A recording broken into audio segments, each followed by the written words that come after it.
Escuchaba atentamente cómo relatabas el episodio. Es así, la realidad es hoy el alcance legal que tenemos a la señora Chodilev, que es esta cuidadora, entre comillas, ¿no? Porque la verdad que no cuidaba, sino que agredía a Zulma, a la señora Cerón. Y hoy tenemos una formulación de cargos lograda con la investigación y el esfuerzo del Ministerio Público Fiscal, nosotros acompañando del lado de la querella, donde se le han formulado cargos a la señora Chodilev por está calificado el legajo con lesiones leves con la agravante de alevosía. Esto significa que estas lesiones fueron constatadas por un médico legista en donde el agravamiento que se le da es, como lo prevé el código, cuando uno obra a seguro. Esto es lo que sería la alevosía, ¿no? Claro. Saber que no va a haber una respuesta, una defensa de la parte ofendida, que en este caso es la señora Cerón.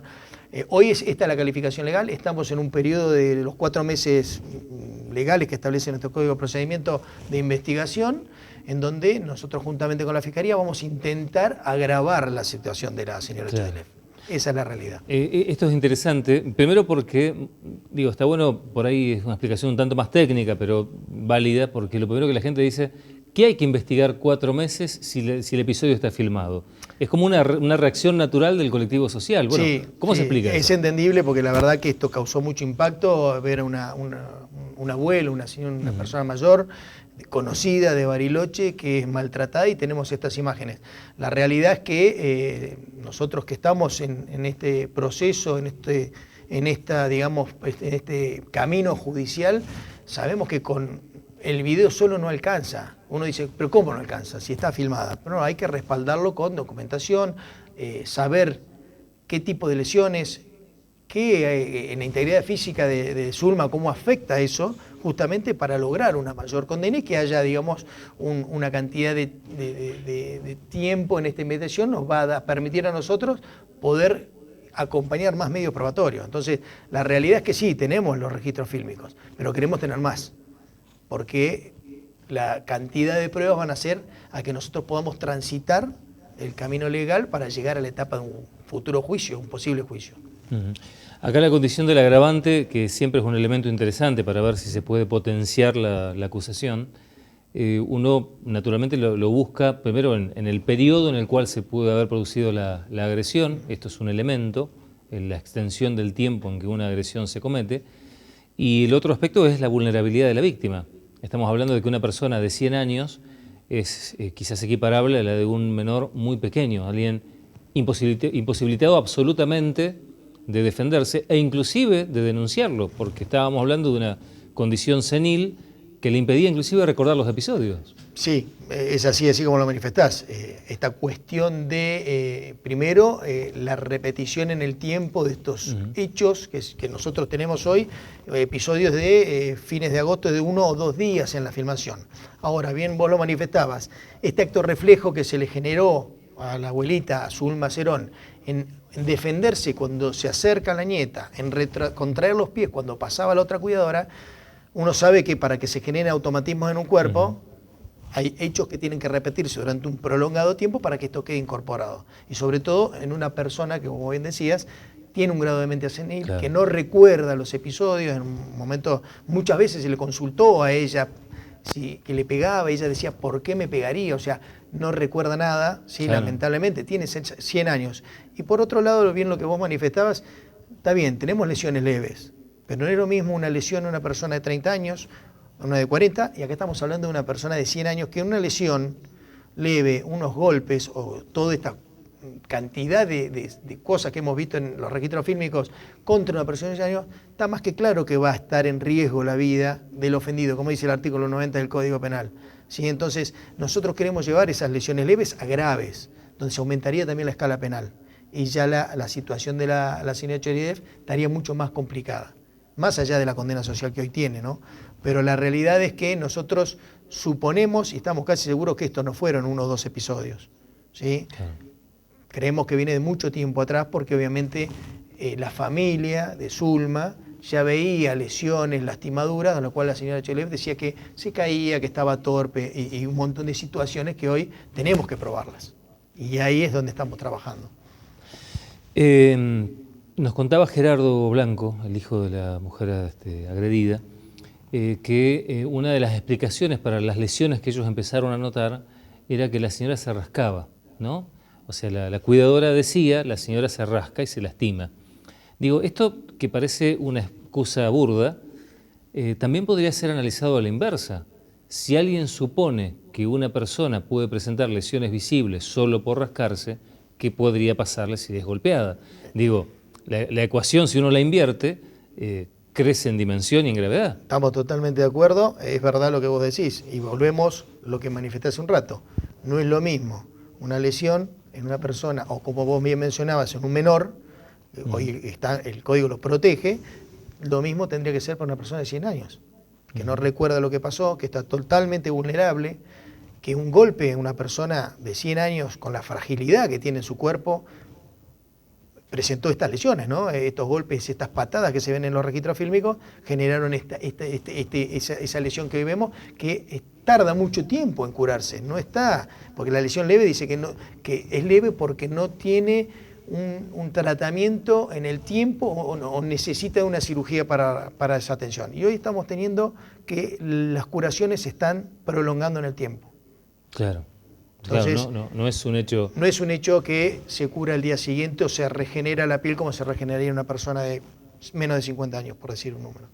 Si, tomando en cuenta que la condición senil de la persona genera que esta persona quizás esté inhabilitada o imposibilitada, para usar un término más adecuado, de declarar judicialmente, ¿cómo se trabaja? ¿Se asiste esto con psicólogos gerontológicos? ¿Cómo se trabaja?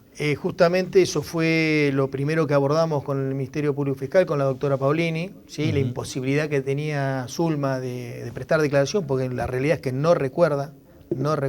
Lamentablemente Zulma tiene esa demencia senil que no recuerda lo que pasa minutos atrás de lo que hace en su vida. Entonces, a través de una perito del cuerpo médico forense, se hizo un peritaje, una constatación, y se dejó por asentado que, teniendo los videos y este informe de que por la avanzada edad que presenta la ofendida, la víctima, no puede prestar declaración, eso igualmente se presentó en la formulación de cargos y el juez Pichetto sí tuvo por formulado los cargos. Esto es lo que pasa cuando la persona no puede declarar, una persona de entrada de edad o un menor en estos casos. Entonces sí está el acompañamiento del cuerpo médico forense.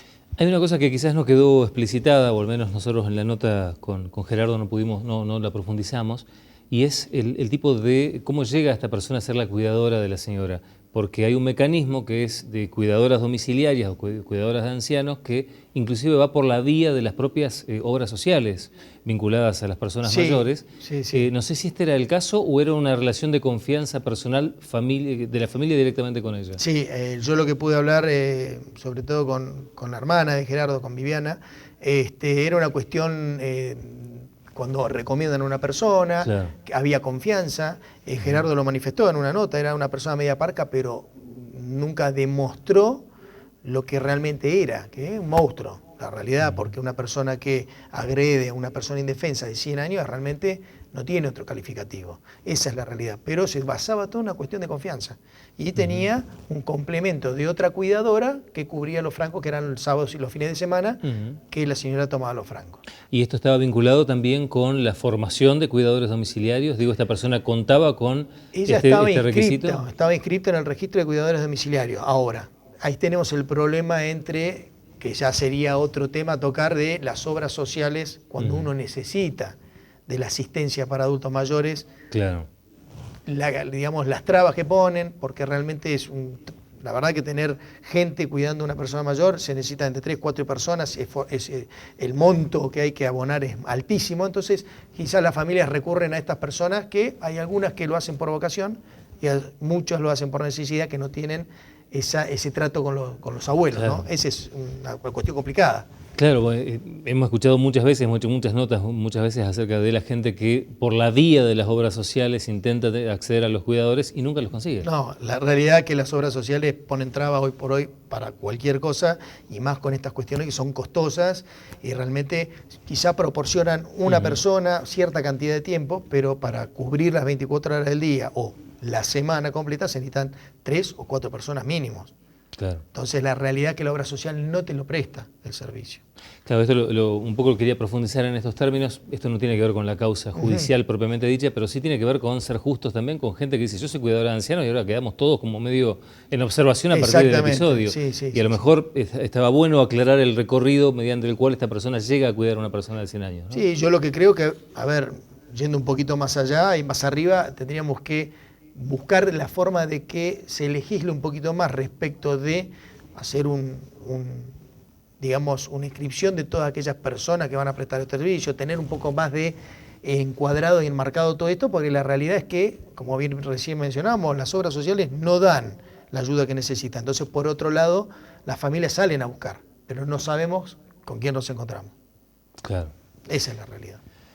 Ahora, la pregunta que te hacen todos seguramente, ¿cuánto podría caber de pena bajo esta primera acusación? Bueno, hoy estamos, como te decía, lesiones leves agravadas por alevosía, no va a superar los 2 años de prisión en suspenso, y tenemos de 6 a 2 años de prisión en suspenso.